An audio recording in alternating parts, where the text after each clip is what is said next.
There exists a kind of perception they never prepare you for. You won't find it written in school manuals. It won't be rewarded with certificates, and no mentor will ever gift it to you outright. It is the knowledge that lurks in the shadows, unspoken yet undeniable. When people encounter it, they don't quite understand what they're feeling, but they sense it as a chill in the air, a shift in the atmosphere, something primal that warns them they are in the presence of a mind that operates differently. It doesn't sparkle for applause. It doesn't parade itself for validation. It doesn't need the spotlight. Instead, it thrives in silence, precise, surgical, razor-like, hidden in plain sight. You've crossed paths with it before. The quiet man who never raises his tone, yet somehow bends the entire room to his gravity. The woman whose polite smile conceals invisible strings she tugs at will, adjusting outcomes without ever breaking her composure. They do not scatter their words carelessly. They release them like carefully measured doses of poison or medicine. And when they speak, it is not conversation, it is incision. Their language cuts, rearranges, destabilizes. Every sentence is a calculated strike. This is not ordinary cleverness. This is intelligence turned into a weapon, something shadowed, dangerous, and unsettling. Once you notice it, you can never return to innocence, because suddenly you realize how many games have been played in front of you without your awareness. This kind of mind doesn't waste itself on argument. It repositions the entire board. It doesn't need to scream. It redirects currents quietly. It doesn't enter battles. It concludes them before they ever ignite. Machiavelli himself never praised brilliance for its ability to entertain. He revered it for its sharp edge, its ability to command without exposing itself, to conquer without being named as conqueror. And if deep inside you have always felt alien-less driven by emotion, more guided by calculation, less hungry for approval, more aligned with precision, then these words are speaking directly to you, because the instant you awaken to this way of seeing, your old life ends. You will never again be just another face in the crowd. Society will never hand this truth to you freely. It has to be taken. It has to be discovered in solitude. For if too many people possessed this kind of hidden intelligence, the fragile structures of authority and force, obedience that govern the world would collapse overnight. You don't begin with brilliance. Brilliance is the illusion they sell to children. You begin with stillness. You begin in the quiet corners of rooms where no one pays attention to you, where others are desperate to be noticed while you are content to observe. In those moments, you are not the performer, you are the witness. At first, you are simply the silent one, the one who listens while others exhaust themselves chasing validation. You let their laughter echo, even when it rings hollow. You smile at jokes you don't find amusing, not because humor touches you, but because you are tracing the hunger behind the punchline, mapping the invisible wound they're trying to cover. You don't scramble for recognition, because recognition blinds. You study instead. You watch for the fractures in their carefully constructed armor, the nervous glance, the tone that rises too quickly, the hand that fidgets when silence lingers too long. And slowly, the world begins to unmask itself. A pattern forms like code beneath chaos. Those who shout the loudest are not powerful, they are terrified. Those who burn with rage are not strong, they are drowning in helplessness. Those who posture with arrogance are not confident. They are hiding fractures, so deep they fear silence might expose them. They think their flaws are unique, their struggles hidden, but you see repetition. You see predictability, and in predictability you find your opening, because this kind of intelligence is not born from noise. It is forged in silence, sharpened into a weapon.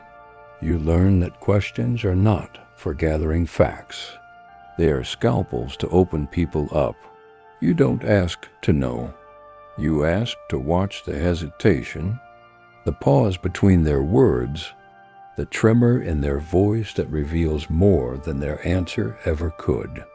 You discover that silence itself is pressure, and in that pressure, people confess things they would never admit under interrogation. They believe they are safe when no one challenges them. But safety is their illusion, and illusion is where you begin weaving your leverage. In time, your perception mutates.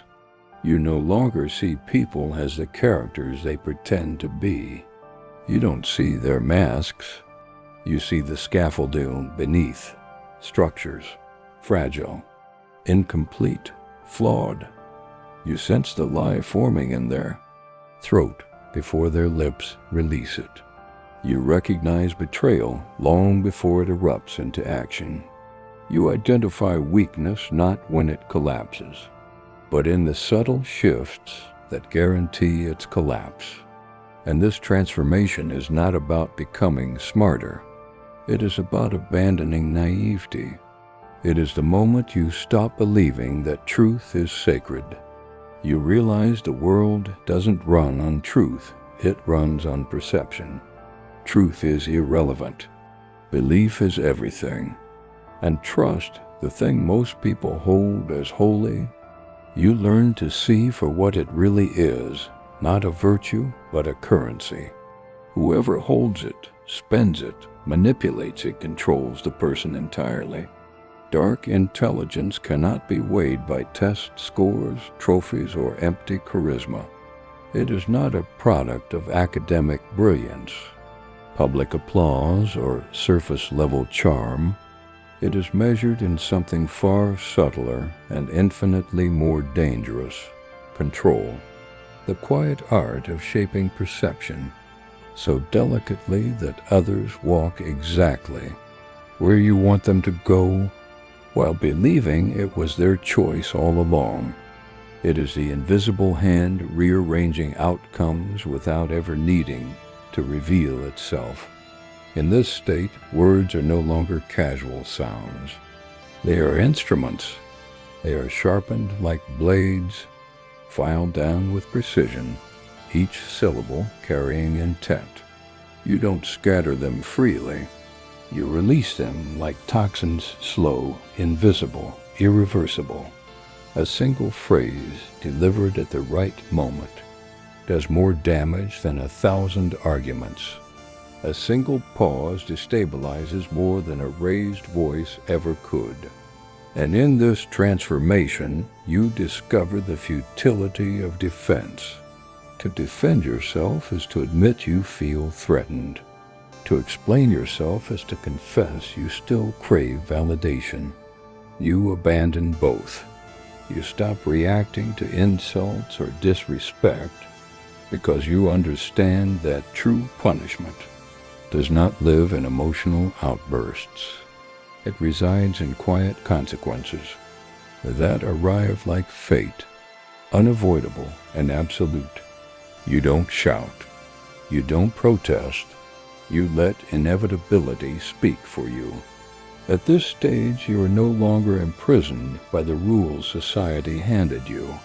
You begin to write your own. You no longer move as a pawn within their structure. You start constructing a structure of your own design. This is the transformation Machiavelli admired most, the moment when a person stops, reshaping themselves to fit into a crooked system, and instead begins to reshape the system itself. By the time those around you recognize the shift, it is already too late. They misread your quiet as weakness, your patience as passivity, your detachment as harmlessness. All the while, they've been operating inside the framework you built. And when they finally realize it, they discover the truth. You don't need to grab power. You are power. But this kind of mind does not erupt like a firework. It doesn't arrive in sudden flashes of genius. It grows in the long silence of observation, in the countless hours of watching, dissecting, calculating, and preparing. Like a blade left under steady grind, it becomes sharper and sharper until one day, your stillness alone carries the weight of authority. You stop chasing, pleading, or performing. You no longer beg to be recognized. Instead, the orbit of others shifts naturally toward you, because rarity pulls gravity. You become the rarest phenomenon of all, someone who cannot be seduced, swayed, bribed, or deceived. And what terrifies people most is not what you do, but what you don't do. Your calm unsettles them. Your silence suffocates them. Your presence alone destabilizes the ground they stand on. They cannot name what it is, but they feel it a pressure that tightens the air. You no longer display emotions recklessly. You refine them. You transmute them. Anger no longer bursts outward. It turns inward into sharp analysis. Pain is no longer weakness. It crystallizes into blueprints for strategy. Fear does not paralyze. It evolves into foresight, a map of what comes next. You do not drown in your feelings. You dissect them until they reveal their patterns. And while the rest of the world cries out, collapses and panics, you sit in silence unmoved, unreadable, untouchable. And in that stillness, others finally realize your quiet is not emptiness. Your quiet is power, and that power terrifies them. You no longer merely look at people, you dissect them. To others, faces are just expressions.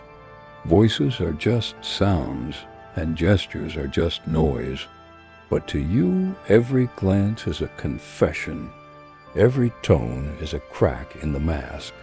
Every hesitation is a signal flaring in the dark. What most call intuition is, for you, a form of precision. You catch betrayal in its earliest spark, long before it ignites into open treachery. You detect insecurity in its dormant stage, even before it hardens into arrogance as camouflage. You read people as if they are unfinished manuscripts, and the patterns reveal themselves long before the final page is written. This shift breeds an aura around you, one that others cannot name but cannot ignore. It is the aura of mystery, the weight of unreadability. You no longer telegraph your thoughts, your fears, or your intentions. You become unreachable, and in that distance lies immense power. Because what people cannot measure, they cannot predict. And what they cannot predict, they cannot control. Mystery itself becomes your shield and your weapon. Your words, once casual and unguarded, are now surgical strikes. Every phrase you release carries intent, designed to plant a seed that grows inside the minds of others. Long after the conversation ends, you don't argue anymore. Argument is noise. Instead, you guide. You redirect. You let others unravel themselves and then convince themselves. It was their idea all along. You don't announce your victories because victory is weakened by explanation. Instead, you allow silence to reveal them when the outcome is undeniable, when resistance is no longer possible. The deeper you move into this way of being, the less you require from the world. Recognition loses its taste. Affection becomes optional. Approval becomes irrelevant. You stop fearing misunderstanding because misunderstanding no longer affects you. Self-sufficiency hardens you, reshaping you into something untouchable. And the instant you need nothing, you become immune to all ordinary manipulation, because every system of control bribes, flattery, shame, validation depends on need. The one who cannot be bribed with attention cannot be enslaved by it. From this point forward, even relationships begin to transform in your eyes. They are no longer sentimental traps or emotional cages. They become landscapes of strategy. Every word exchanged is a negotiation. Every silence is a calculated move. Where others rush to reveal themselves in the desperate hope of being liked, you reveal nothing. You let them speak, and in their eagerness, they expose their entire architecture. You don't drag people into conflict. You allow their own tongues to build the gallows they will eventually hang themselves on. Disrespect, once something that might have provoked anger, no longer rattles you. It does not pull you into petty arguments, because you see it for what it is, an automatic disqualification. The offender is quietly removed from your presence, and that removal is punishment enough. You waste no fury. You do not stain your silence with protest. You vanish, and your absence becomes the loudest judgment of all, because it forces others to confront the emptiness left behind. Over time, a truth becomes evident to everyone who encounters you. With you, affection cannot buy access. Flattery cannot purchase loyalty. Betrayal is not answered with shouting, threats, or spectacle. Betrayal is erased, and erasure is the cruelest consequence of all, because it condemns them to live with the echo of a loss they cannot replace. This is the essence of dark intelligence, not recklessness, but precision, not cruelty for its own sake, but control sharpened into an art, not emptiness, but a clarity so cutting it strips illusions bare. In a world drowning in noise, distraction, and desperation, you become rare, and rarity itself is a weapon. It is a form of gravity. It bends the room toward you without effort.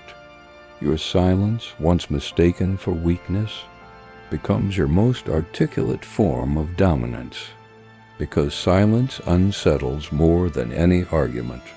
Silence cannot be debated, cannot be refuted, cannot be tamed. It lingers in the air, forcing others to confront themselves, and in that reflection, they fracture. At this stage, you no longer enter rooms in search of approval. Approval is beneath you. You do not arrive to be accepted. You arrive to alter the atmosphere itself. The air shifts when you step in, and everyone feels it before they can name it. You do not raise your voice because your presence alone commands attention. You do not compete because competition is for those who still need recognition. You've surpassed that. Your unpredictability is enough to unnerve, your stillness enough to dominate. By now you've become the ghost in the system, the unseen variable that bends outcomes while appearing to do nothing at all. The one who never begs for a seat at the table, because you've already shaped the structure where the table sits. You don't fight for position. Positions orbit you. Influence emanates from you even when you appear absent. That is the final refinement of power, not visible conquest, but invisible direction. This is the culmination, the final stage of the metamorphosis.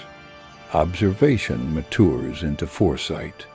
Emotion ceases to enslave and becomes a tool, wielded like any other weapon. Silence transforms into its own language, more eloquent than speeches, more persuasive than flattery, more terrifying than threats. Machiavelli wrote that men are driven by two forces, love and fear. But there exists a third force, one he only glimpsed but never fully named: presence. A presence so rare it eclipses both love and fear, because it requires neither. You do not need people to adore you. You do not need them to tremble before you. You need only for them to feel, in the quietest moments, that nothing escapes your sight, that you see the flicker in their eyes before their lie forms, that you notice the shift in their posture before their betrayal takes shape, that you are always calculating, and by then you don't need to claim danger. You don't need to announce power. The silence does it for you. The silence is the warning, the threat, and the truth all at once.